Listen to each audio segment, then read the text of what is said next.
Hey, welcome to another episode of the Franchise Academy. And we have a very special guest with us today. If you've watched the videos before on YouTube, you'll know who we are and what we do. But just for your education and edification, the Franchise Academy is a place where people come to learn about franchising, everything you ever wanted to know on how to build a franchise, how to buy a franchise, how to sell a franchise, how to turn your business into a franchise. But today we're talking about something really special and pivotal in running any business, franchised or not, and that's leadership. And we have an expert with us today by the name of Adam Freeberg, and Fridman. And we will be talking with Adam in a second.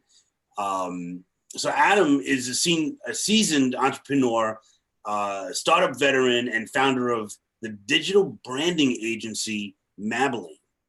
And he believes that brands are a reflection of culture, and exceptional cultures happen when people pursue purpose together. So as a co-founder of the best-selling book, The Science of Story, which I can't wait to talk about, he's the creator of ProHabits, a technology and operational values-driven kind of app.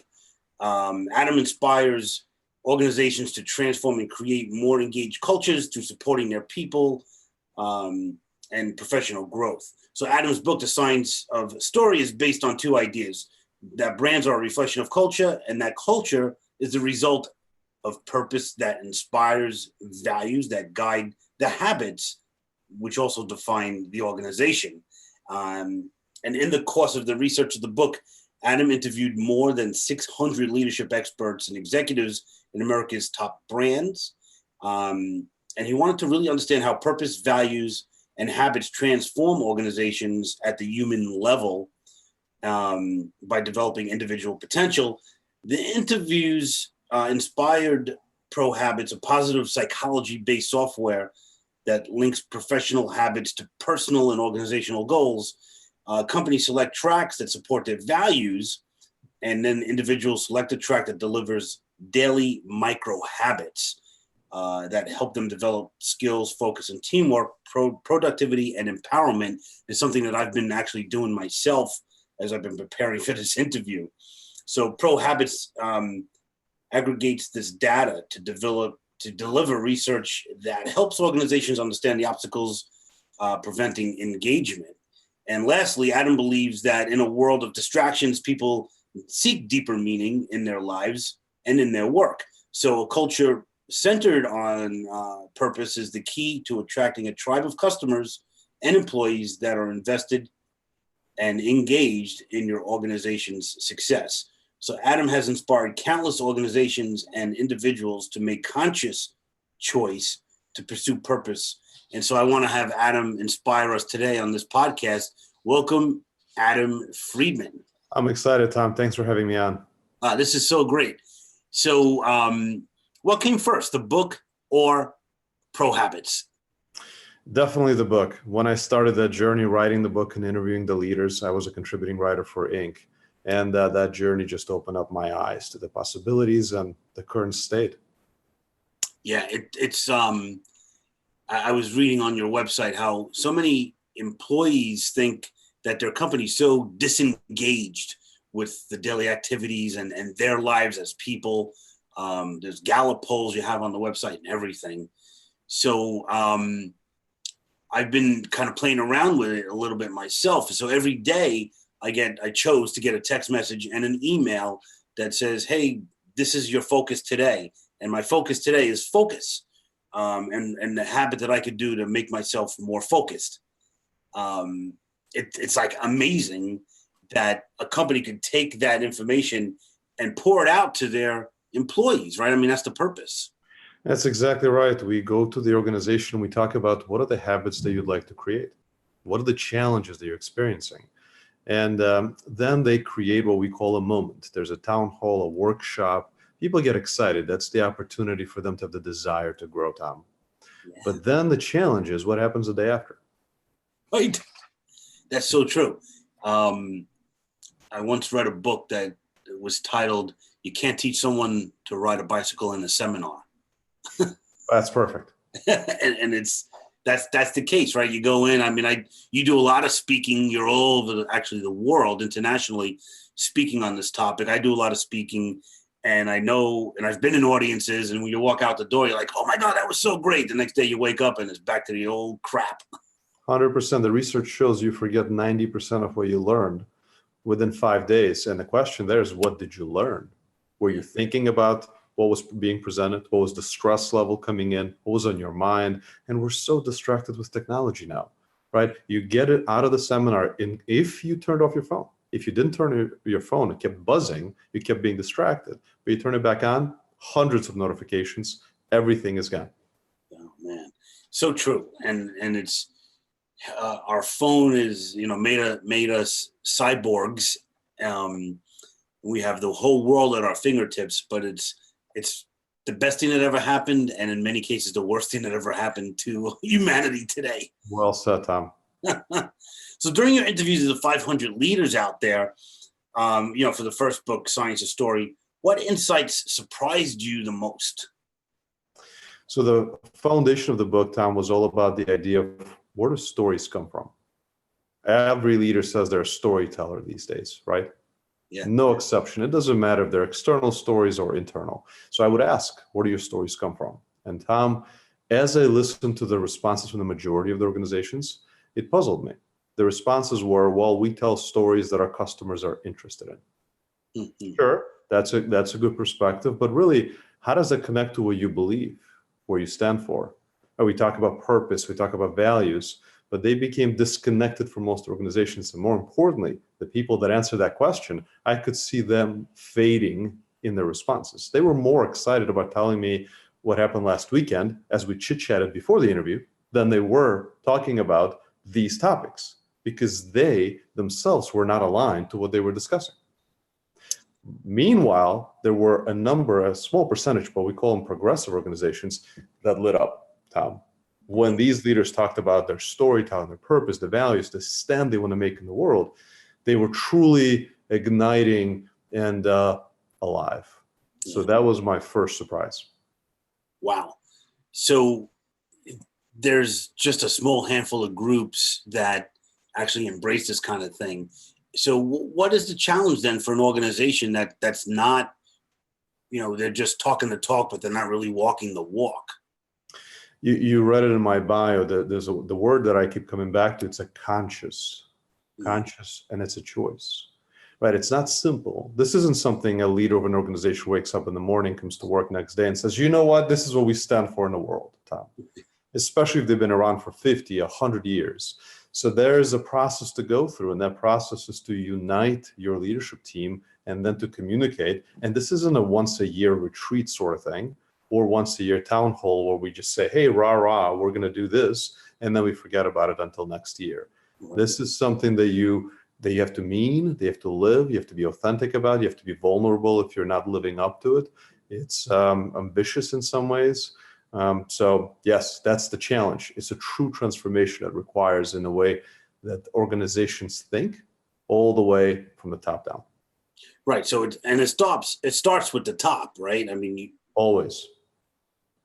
So it's the CEOs and the presidents of these companies, and even what I want to kind of get to is you're helping organizations and the regular kind of American corporation is different than an American franchise organization, because yes, franchises have many employees. The bigger the franchise, the more employees.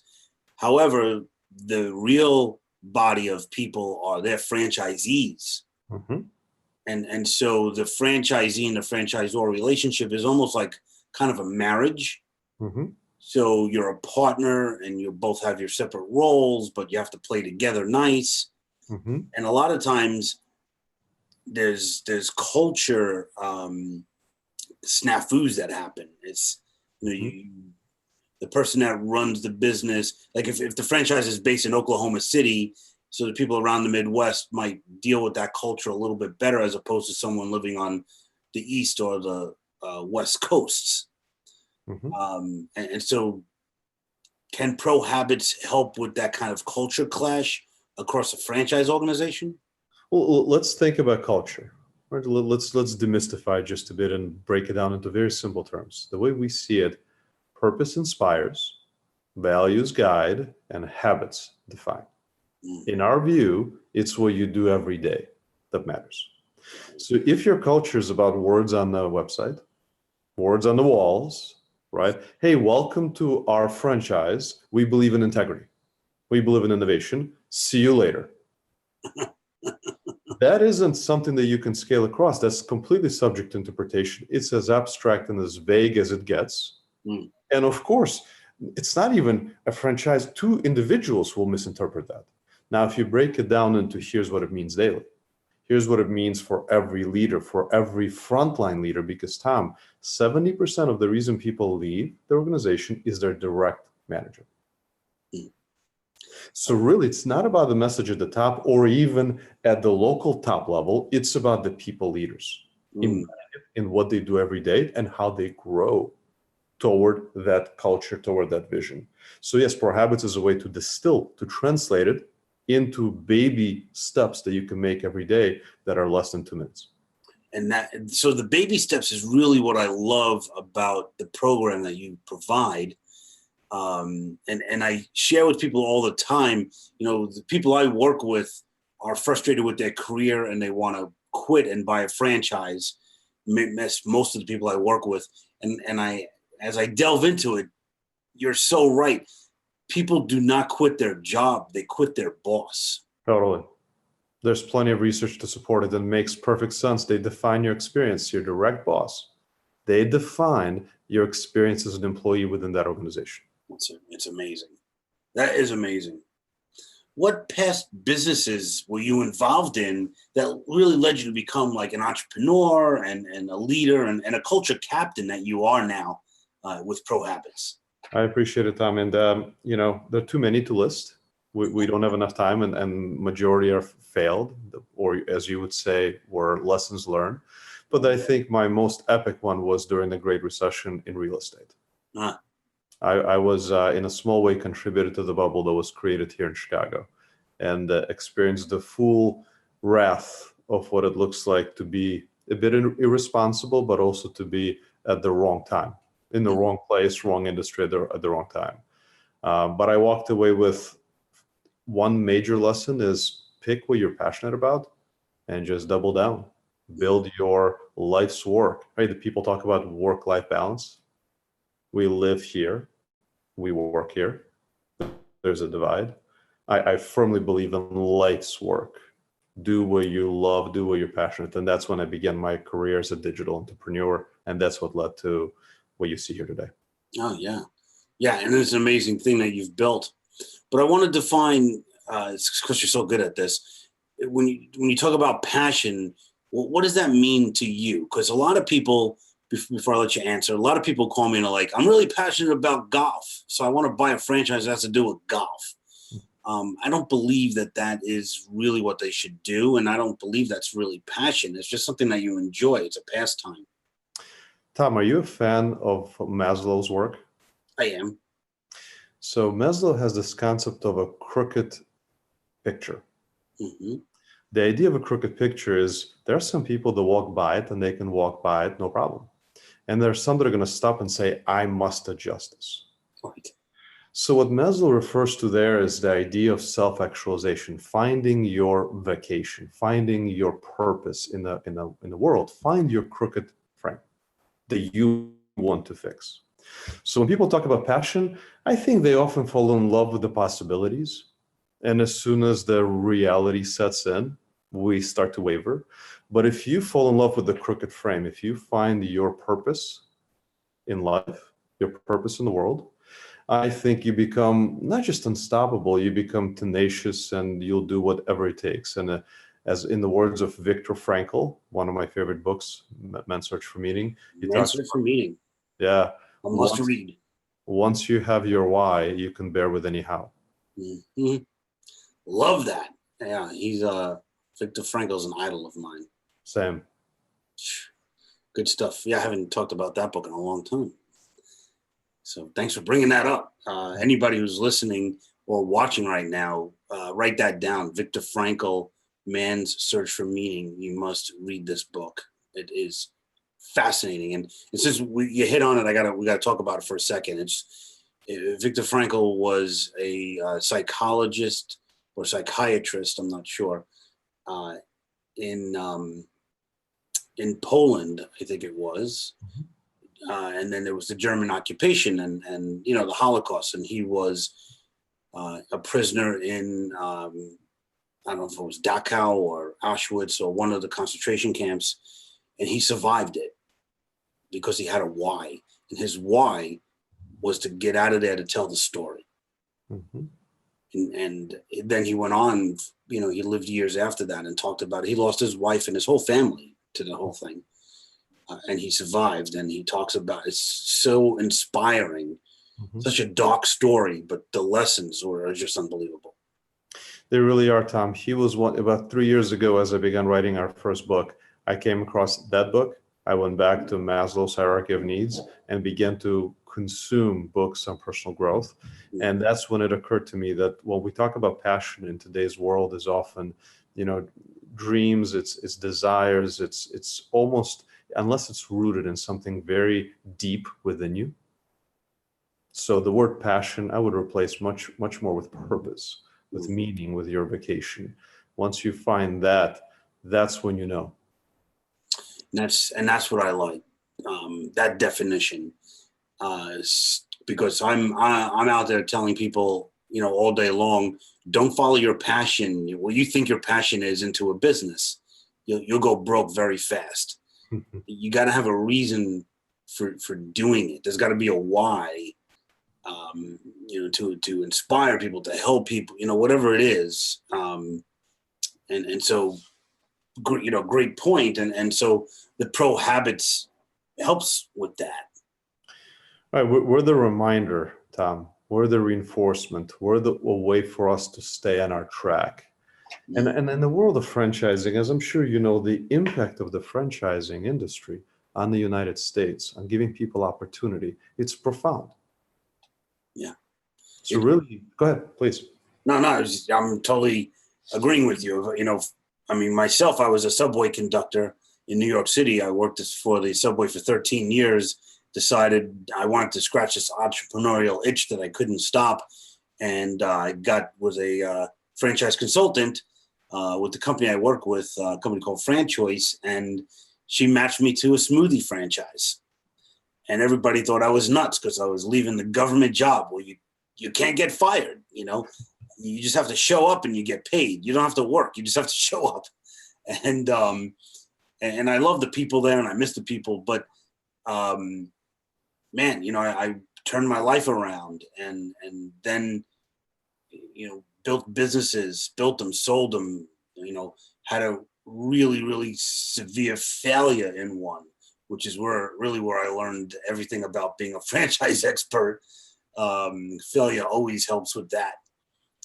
And anyone that's out there listening, you have to get a couple of dollars together and you have to have a decent credit score, but you can change your entire life around by owning a franchise. The freedom that comes with it and just really the purpose. Because a lot of people are doing it as a second act. Mm-hmm. There's really no one coming out of college and buying a franchise. But it's typically people that are, north of 35 years old and they want to change their direction. And it's not just, when somebody calls me and says, oh, just tell me which one makes the most money. That's the one I want to buy. I'm like, no, you don't. You have no idea. And if that's all you're thinking about, then I don't even want to work with you because that's not what it's about. So you got to find something that aligns to you, right? Because this is not going to be an overnight thing. It's not going to take 1 or 2 years. And once you get into it, as you said it right before the interview, it's a marriage. Yeah, it's a marriage. And you got to work on it. And like they say, marriage, the first year of marriage is always the hardest. The first year in business is definitely the hardest. And it gets easier as time goes on, but you got to commit 3 years of blood, sweat, and tears to make it work, for sure. Boy, is that true. So in your second book, the Science of Values, which is scheduled for publication next year, how does this book connect to the work that you've been doing with ProHabits? Yeah, so let's go straight to the question that got me here. Back to what are the values of organizations? We've done the research. We looked at Fortune 500 companies. They can all be distilled down to 8 or 9. It's your typical teamwork, collaboration, innovation, integrity. Integrity is actually one of my favorites to unpack. What the hell does that mean, Tom? But my puzzle is, if you work in an organization, do you have a technology to help you with days off? There's a workflow for that. Do you have a workflow for project management? Do you have a workflow for entering orders, for accounting and finance? What's your workflow for values? And Wow. if there is no workflow, then why would your CEO get on stage and say, this is the most important thing that we have in our organization? Well, you're not doing anything about it. You're not investing into it. You're not creating a workflow for me. So you're basically saying the most important things are people. We'd like our values to be X. Now go take care of yourselves. Go figure out how to bring it to life. Go interpret it yourselves, and go then work with your own teams to decide what's next. Wow. That's the gap that I'm trying to solve for. And our book is a way to say, here's what we've learned. ProHabits is giving us insights and data into how to translate values to life. But you don't have to work with ProHabits. Take our lessons. Take the big things and translate them into little things. So if there's a franchise company listening, and if that statement just resonated with them, they could contact you, and you could work with a company one-on-one to help develop their ProHabit formulas, right? That's right. We take their values, their purpose, and we translate it specifically in the context of their organization, their roles, and their culture. Or we do have some of our available, we call them pro tracks, areas of growth that we can plug and play for organizations. They can also read our blog at prohabits.com, or my almost 300 articles written on inc.com, where they can learn from the interviews as I've learned it, right from the front lines. Mm-hmm. Yeah. So much data. So aside from the stories and the lessons learned, there's real hard data to back up everything that you're doing with ProHabits, which I can tell you some funny anecdotes, Tom, on the data, what we learned. One of our funniest, I think, is this idea that people are very optimistic in the morning. People they're more likely to commit in the morning to doing something, but if they've committed, they will 83% will finish that action that day. So our technology really delivers a morning notification via email or text, and we ask you, do you commit to doing the simple thing that day? Recognize good work. Set aside 2 minutes to just be silent. Think about your purpose and why you do what you do throughout the day. Little things, little thought patterns that fire neurons. And the fun fact that I'm describing is the idea that we got to get them in the morning to commit. Once they commit, they're likely to do it. Oh, yeah, very cool. I mean, I love it. I get my thing every day, my little text message, and I'm on my mission. And it's part of I have a morning routine anyway with meditation and yoga and journaling and all that. So I just made it part of that because it really just takes a minute. So great good deal. So what other thought leaders and authors and those kind of people have inspired you? Because that's one of my favorite topics. I can't, not talk about Simon Sinek. He was one of the early interviews for my Inc. column, and I think he was instrumental in getting the science story guided toward the idea of purpose. Yeah. Brene Brown. I was at a conference earlier this year. I was a speaker at Work Human, and she closed the event with a standing ovation. Yes. She's absolutely spectacular. As I mentioned, Maslow, I keep going back to his books and his earlier works. Viktor Frankl, we talked about. Tim Ferriss and Tools of Titans, I think, is incredible. I've got the book right here. Actually, Tom, this is what I do with that book. I've got notes, I've got highlights. I keep going back because it's infinite possibilities. Sean Aker, The Happiness Advantage, opened up my eyes to the positive psychology. Spoken to his team a few times. I think those are the biggest ones.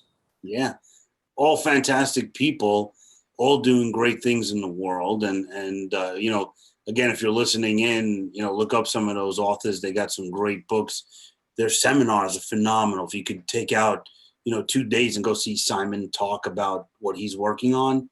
Simon Sinek, I mean, an amazing individual, really amazing.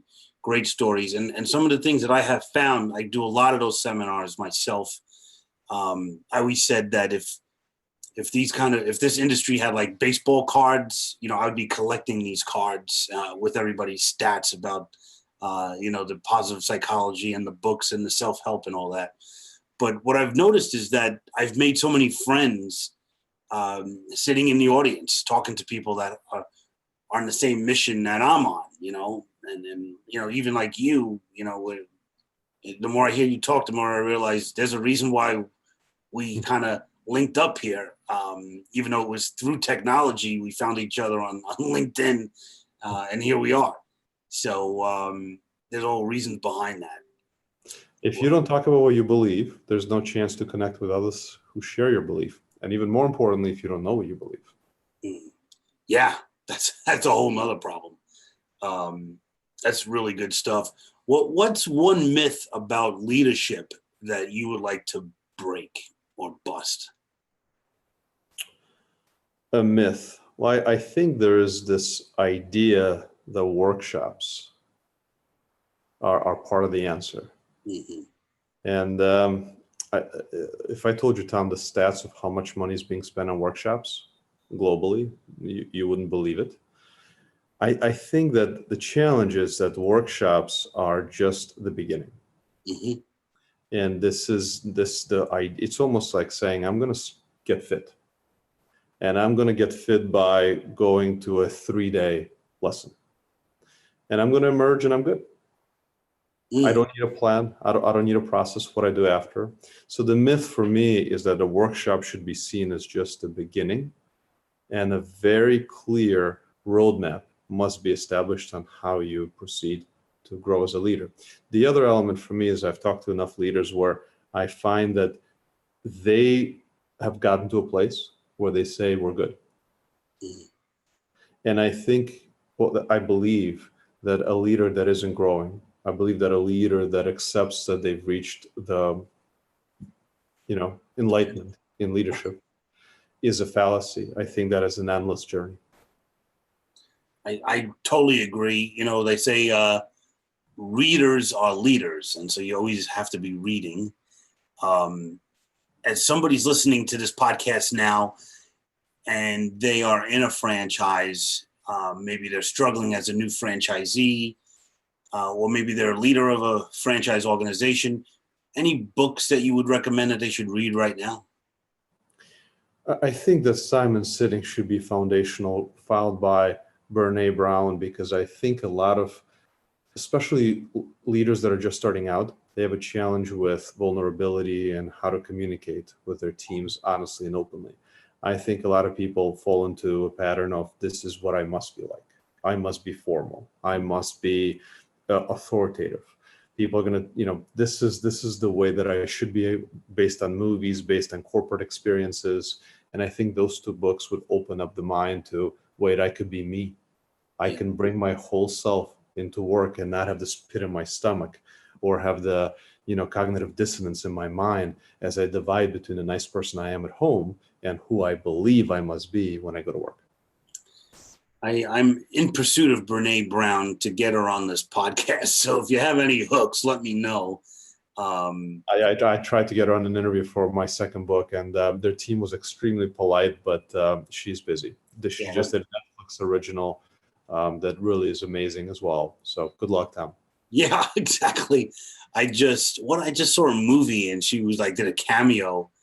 Oh my goodness. It was like it was a chick flick. Now it's coming back to me. So my wife was like, oh, we should watch this. It's something about 6 girls on vacation at a winery, and they walk into a restaurant and Brene is there, and they freak out, and they're like, oh my God, and they like attack her. Like, I need to answer this question for me. It was just so great. I was like, look at Brene. She's awesome. So awesome. So I appreciate that. And the whole vulnerability aspect, and kind of like, for me, like at the beginning of this interview, I mispronounced your name. And it's not Freeberg, but it's Freeman. And before knowing Brene Brown's work, I'd be like mortified, and I would want to, hit stop and start over. but I'm human. What am I? I screwed up. Sorry. 100% right, Tom. And from my perspective, no offense whatsoever. I know what happens. We are all humans. Yeah. So that's the size of it. So really, really good. So how can people get in touch with you and your organization? Well, ProHabits.com is really the best way. Or on LinkedIn, Adam Fridman. I'm very open to conversations, open to keep learning, open to hearing different perspectives. So either LinkedIn or our website, ProHabits.com. ProHabits.com. That's great. And your book's available probably on the website and Amazon, of course. Amazon.com, Science of Story. Yeah, Science of Story, Adam Fridman. So I appreciate your time. This has really been insightful for me. We probably have a lot more that we could expand on. And so we should probably do another interview sooner rather than later. That'd be awesome, Tom. It was a pleasure. Appreciate you having me on. Yeah, no, this is great. We'll get in touch again. I'll get to your team and we'll book something because there's some specific things I know that we want to definitely talk about and expose for the franchise community. Awesome, Tom. So thank you, my friend. Have a great day. You too. Thanks for everyone who's watching. Thank you. Bye-bye. Bye.